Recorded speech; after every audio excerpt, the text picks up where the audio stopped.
Ho, ho, ho, and Merry Christmas! This is not Christmas where you're watching, and then Happy New Year. And if it's some other time of the year, then thank you for watching either way. Hey! Alright, so what do we got here?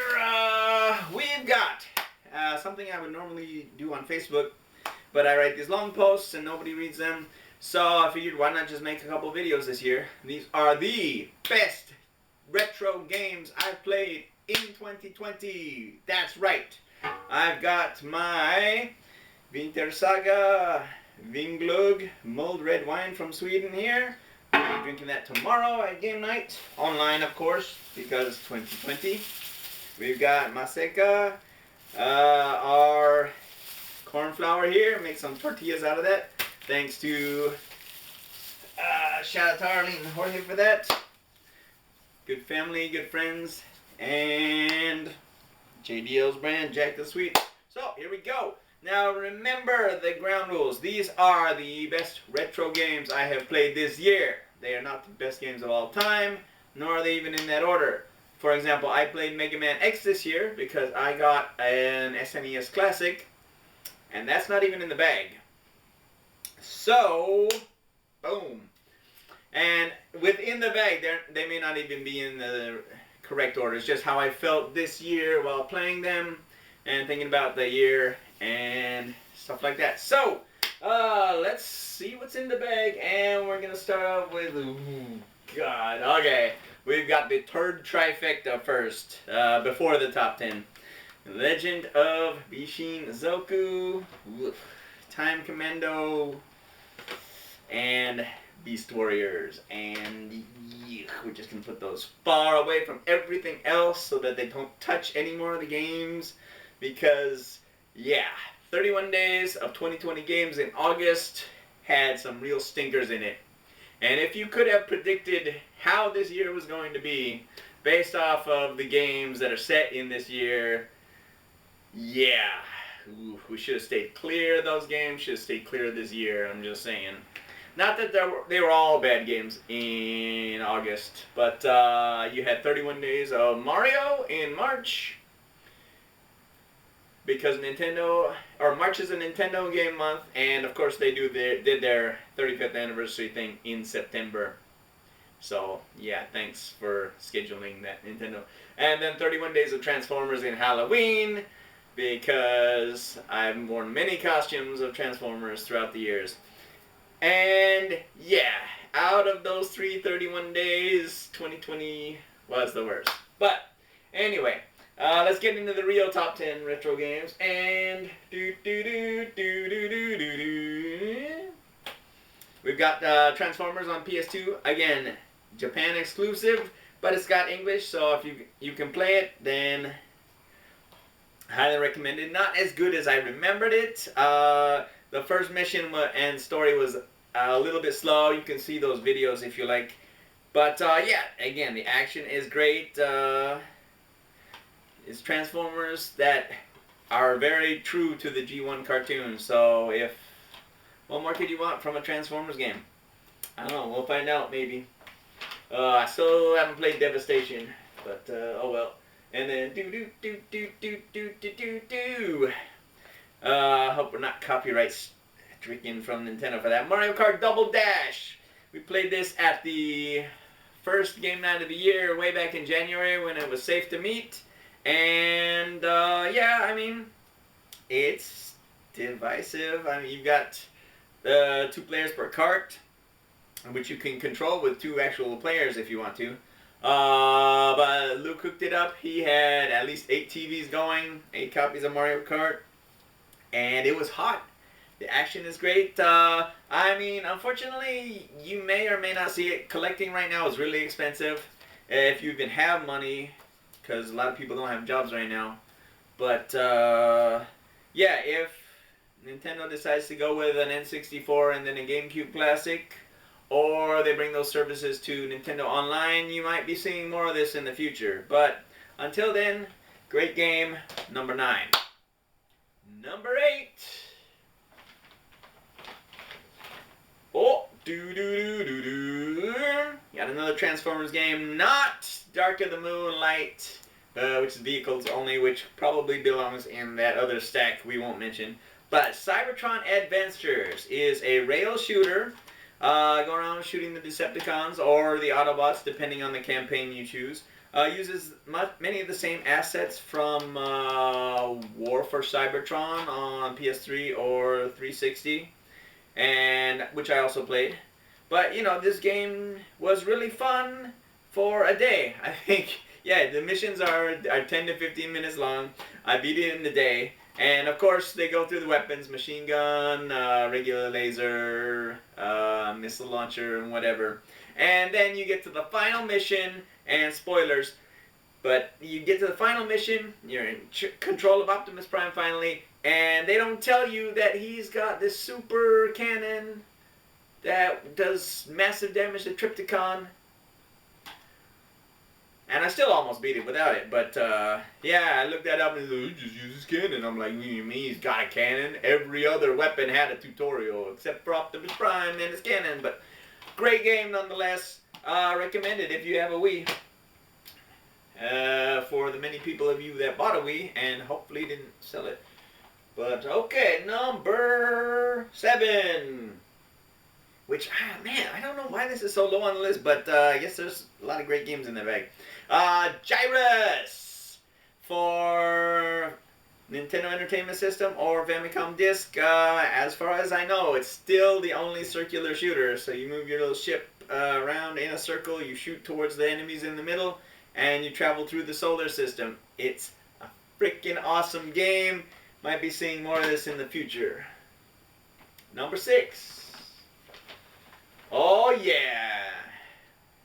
Ace Combat X Skies of Deception. This game was rad and it had me singing Top Gun the entire week I was playing it. And some of the missions were hard too. I mean, I had to just track down 6 of these bad boys before they went off screen, and that was just a pain. And the final mission was also a pain too, because it's shooting off this super laser and you gotta get it just the right angle. Or what else was one before that where you had to fly through, or no, you had to blow up these different things. That was hard enough, but then you had to fly through and hit the main target and all on the PSP screen. So really small, really fun. Number 6 game of the year, Ace Combat X. Love that series. Okay, number 5. No, we don't have number 5. We've got more Transformers. Okay, so we got the 20th special anniversary special edition.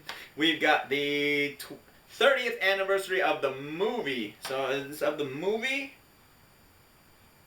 Because they're having anniversaries for the movie and anniversaries for the series. It's hard to tell which is which, but I think this was 2016, so this should be the movie. And what I did not know, I'm glad I bought this. One, not because, you know, formats are moving up, and this is a Region 1 DVD. But, so there's Disc 1 widescreen, Disc 2 full screen, and I never knew until I bought the DVD, the Blu-ray, that about the featurettes that were on the other disc that I'd never watched. So, yeah, I mean, who's going to choose the full screen version on a widescreen TV now? Everybody's got 16:9, and very few people, I think, have 4:3. But, yeah, this had them all. I watched them, and then I confirmed that they were actually on the other disc, which I'd never watched. And it's awesome. Love this movie.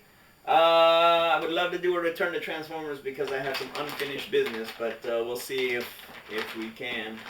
Number 5, for real this time, we've got Super Mario World. Boom! And yeah, if you played it, you know how great this game is. You also know that there aren't many games that can actually beat it, so those games must be pretty good. Yeah, I enjoyed playing this. I did it in about 4 days, took my time, got all 96 exits, so 25, 25, 25, and then beat the game. But yeah, this was a great nostalgia trip. Freshman year in high school, good times. Number 4, what we got? Oh yeah! Okay. Is that really number 4? Man. Okay, yeah, well, yeah. We've got Gradius for the Famicom, Nintendo. I played it on the NES Classic at the time. But I love this game, love Gradius, one of the best shooters of all time. Probably my favorite shooter of all time. Well, series, I don't know. Yeah, better than Gyrus, but I don't know if that's also the Big Viper. I think the Big Viper is in Life Force / Salamander. But anyway, no, great game, shooting. I didn't actually beat it on game night because I forgot you had to go past the stupid wall, and then I ran into the wall a couple times, and by the time that happened, it was time to start playing the group games, and I was really frustrated and a little bit drunk, so I woke up early, beat it the next day on like the first credit. So, yeah. I think I died once maybe, and that was it. So, great game. You should play it if you can. Again, NES Classic, maybe Nintendo Online. Looking at that number 3. Heroes in a Half Shell, Turtle Power. Yep, Teenage Mutant Ninja Turtles 4, Turtles in Time. Not the arcade game, not the remake from Ubisoft. Ugh.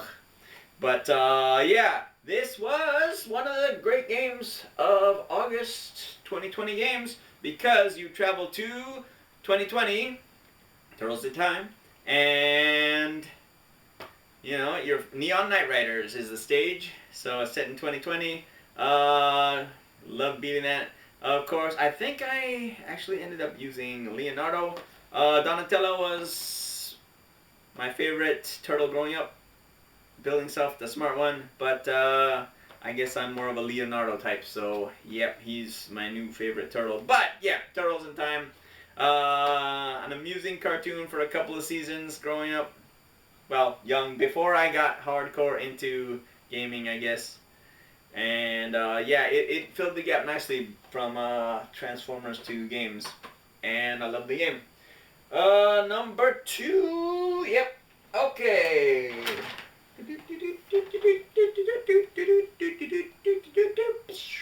Super Mario Brothers 3, and this is what I mean. I don't know if it's better than World or if World's better, but this game is freaking awesome. Either way you look at it.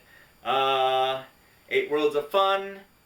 I've been watching a couple of speed runs recently from Mitch Flower Power, who is just amazing at the game. I do my quick runs. I will play it the long way and not so fast, but try to get enough items. When I beat this, I did the first 4 worlds, and it's like, okay, I'm tired. Screw it.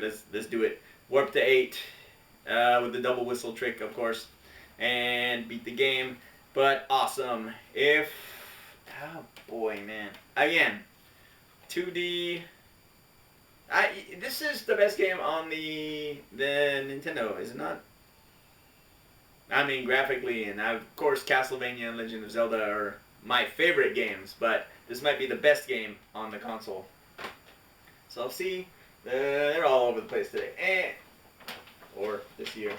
And then, number 1, Super Mario 64, and Super Mario 64, because I did play it twice. I played this in March, I played this in September at game night, and actually did another quick run. This was 4.5 hours to get 70 stars, which is not fast by any means, but it's currently my record because I've never done that before. Yeah, so Super Mario 64, again, I don't know, 3 World 64, they're all on the same level to me. But because I played this twice, this one speaks to me more. It's the first 3D Mario, and the best 3D Mario. Yes, even better than Odyssey, I said it. But yeah, I mean, it did come with one of the poopy games, Galaxy. I don't know how this is rated 97 on Metacritic. I have no idea. The camera angles are terrible. which make controlling Mario not fun. It's not a bad game, but it's definitely not like the top 2 or 3 games of all time. And yeah, no. Galaxy 64, yes. And as you can see, I played the digital version because they sell neat little cards at 7-Eleven here, so that was cool. And I got this because it's a collector's edition, and that I don't like, that they're limiting it until March. But who knows what they have in store. Like I said, the 64 Classic. Yeah. So, okay, there you have it. Those are my top 10 retro games of 2020. Hope you enjoyed the video. And we'll be making another one, I guess, in a few minutes and release in a couple of days for the top 10 modern games, I guess you would call it, of 2020. Including Game of the Year. So, until then, have a good one. Thanks for watching.